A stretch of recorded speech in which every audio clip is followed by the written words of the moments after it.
In the corner of the restaurant, sitting by the window, was Malik Johnson, a young black man of 16 who appeared to be just another kid trying to enjoy a quiet moment. No one there knew what Malik was really capable of, despite his medium height and calm demeanor. The smell of fresh coffee and bacon frying filled the cozy atmosphere of the Route 78 diner, a haven for travelers and locals in a small village in rural Georgia. The quiet conversations and the background sound of the kitchen bell provided a sense of normalcy till something unexpected started to change the atmosphere. As Malik sipped his soda and ate a simple plate of fries, the bell on the restaurant door rang, and a heavy silence descended upon the room. He was a former member of the Army Cadet Program, where he had spent years learning not only combat techniques, but also discipline, leadership, and empathy. His silver badge, discreetly pinned to the pocket of his sweatshirt, was the only indication of his rigorous training and determination. He had dedicated much of his life to helping children in the neighborhood find direction and purpose, avoiding the grim fate that many young people faced. 5 burly men had leather jackets with iron claw symbols on them, and their heavy boots echoed on the wooden floor. The group immediately attracted attention, with some customers bowing their heads and others hurrying to finish their meals. Even Ruby, the amiable middle-aged waitress who had been working there for more than 20 years, appeared tense. The gang was known for spreading fear and chaos wherever they went. The leader, a tall man with a striking scar on his face, had a cold, defiant stare as if he were searching for his next victim. However, Malik kept composed as he observed the men's reflection in the window glass as they gazed at this small farmhouse. The gang leader, Travis Cole, spoke with a haughtiness and disdain that caused the entire restaurant to shudder. "I believe we can enjoy ourselves here, don't you guys?" One of them, a man with a skull tattoo around his neck, purposefully knocked over a customer's coffee at a neighboring table while the others laughed. He chuckled, not even trying to conceal his instigation. "I believe you will require additional coffee." There was a noticeable tension. A young mother with 2 small children at a nearby table began to cry when she saw the leader approaching. "Hey, easy there, little guy, don't cry. Mommy's going to protect," Malik smirked. Ruby attempted to remain composed as she approached to take their order, but her hands were clearly shaking. The men ignored her, concentrating on their next target.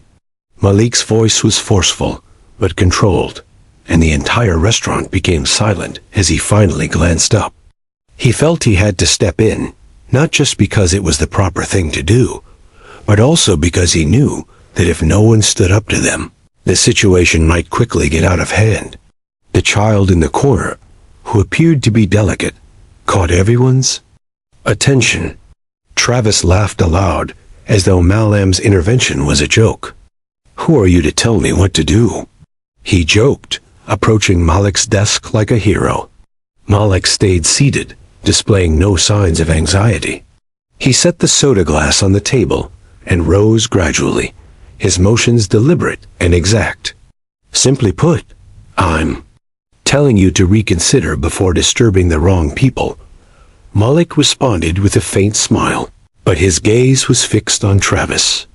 The other gang members formed a semicircle around Malik, with the man with the skull tattoo being the first to attempt to grab him by the arm. However, Malik sidestepped, spun around, and struck the man with a dry blow, sending him to the ground. Everyone was surprised when the hit reverberated throughout the restaurant. "I don't think you understood the message," which stated that Travis and the other 2 members advanced at the same time, while Malik went on the defensive. The resulting altercation was swift and vicious. Malik made use of his dexterity and training to counterattack with surgical precision, block attacks, and avoid punches. One of the men attempted to grab him from behind, but Malik swung around and elbowed him in the stomach before kicking him to the ground. Another man attempted to threaten him with an ill-coordinated punch, but Malik sidestepped and punched him in the ribs, leaving him gasping for air. The restaurant was stunned. Ruby gripped the tray tightly. The patrons were motionless in their chairs, and even Travis, the manager, started to pause. Despite having the upper hand, Malik realized he couldn't let his defenses down and turned to confront Travis. "Do you still want to go?" Malik inquired about his steady breathing in spite of the heated altercation. Travis paused for a second, his face flushed with humiliation and rage. But before he could respond, sirens in the distance caught everyone's attention, and the police arrived with a frustrated grunt. "This isn't over, kid. We're coming back to teach you a lesson only if you're stupid enough to try again," Travis hissed, pointing a finger at Malik. Malik smiled confidently in response. As the patrons cheered in relief and appreciation, Travis and his group swiftly withdrew from the restaurant. But as the motorcyclists left, Malik simply returned to his table, picked up his glass of soda, and quietly completed drinking it. As the restaurant gradually returned to normal, the impact of what had just transpired lingered, and patrons came up to congratulate Malik and commend his bravery. With a sincere smile, Ruby, the waitress, handed him a piece of pie and set it on his table. "You saved us today, kid," she remarked. Although he thanked her, Malik didn't appear to be seeking praise for himself. Being helpful came naturally to him. He finished his pie quietly and walked out of the restaurant with his head held high, unaware that someone had used their cell phone to video the entire event. Malik was awakened the following morning by his phone's constant notifications and messages. He woke up bewildered to find a deluge of missed calls and messages. When the video of the Diner Hero Boys battle with the bikers was uploaded online, it had already received thousands of views. People were sharing and commenting on it, and Malik was commended for both his skill and bravery as well as his humility. One comment received hundreds of likes. Malik was caught off guard by his unexpected fame, but he knew he could utilize the limelight for something more significant. That same day, he went to the community center, where he volunteered to assist young people in finding meaning via mentorship and sports studies. When he arrived, he was heated with applause from the other volunteers and the kids who looked up to him. "You're an inspiration to us all," Malik said. Mr. Henderson, the Scent director, said, "This video has shown the world what kind of leader you are." Malik smiled slightly, embarrassed, but his expression quickly changed to one of seriousness because he knew that, despite his fame, there was a bigger problem to be solved. The Iron Cloud gang still posed a threat to the community, and he wanted to use the community center and other community members to make that moment meaningful. Malik started a campaign to raise awareness against violence and intimidation, using his newly discovered fame to draw attention to local. In the meantime, Travis Cole, the gang leader, was watching the video in an abandoned garage. He was upset about the public humiliation, but he couldn't ignore Malik's skill and determination either. Something inside of him started to change, remembering how years ago he had dreamed of being someone better before falling into the gang life.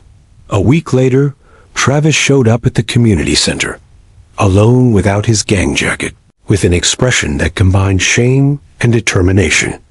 Malik saw him walk in, without his gang jacket, and instantly went on alert, saying, I didn't come to fight," the child said.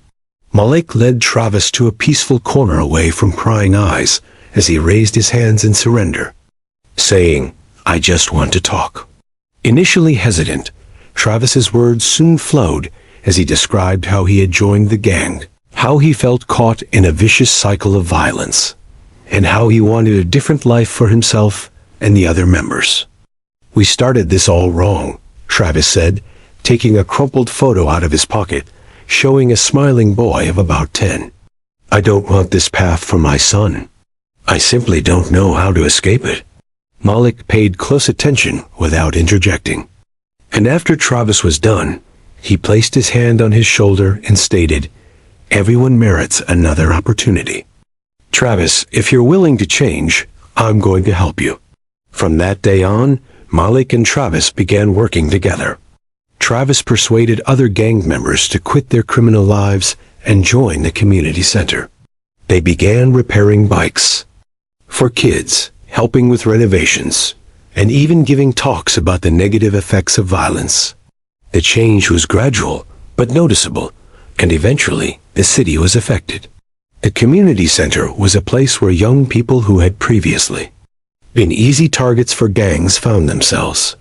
Former gang members mentored them, and the Iron Claws was dissolved and replaced by a community service-focused organization. Journalists and filmmakers started traveling to the town to learn how one youngster led such a big change after. The restaurant video, which at first was just a symbol of individual bravery, became the catalyst for a community reform. When Malik was called to the makeshift stage one day, while he was at the community center, organizing a youth soccer tournament, Travis Ruby and Mr. Henderson were standing there, grinning proudly. "Mal, you've started something here that none of us thought possible," Henderson said. "And you've shown us that courage and leadership come from." Malik was moved, but instead of giving a lengthy speech, he simply smiled and said, "This isn't about me. It's about all of us. It's about what we can do when we work together." That night, as he was walking through the city, he noticed how everything had changed. The once dangerous streets now full of laughing families and playing children. He knew there was still work to be done, but he also knew that he had started something bigger than himself. Now, I ask you, do you think that small actions can lead to big changes? Tell us what you thought of this in the comments section. Story and follow the channel for more motivational tales. Together, we can keep spreading words of bravery and optimism. I hope to see you in the future video.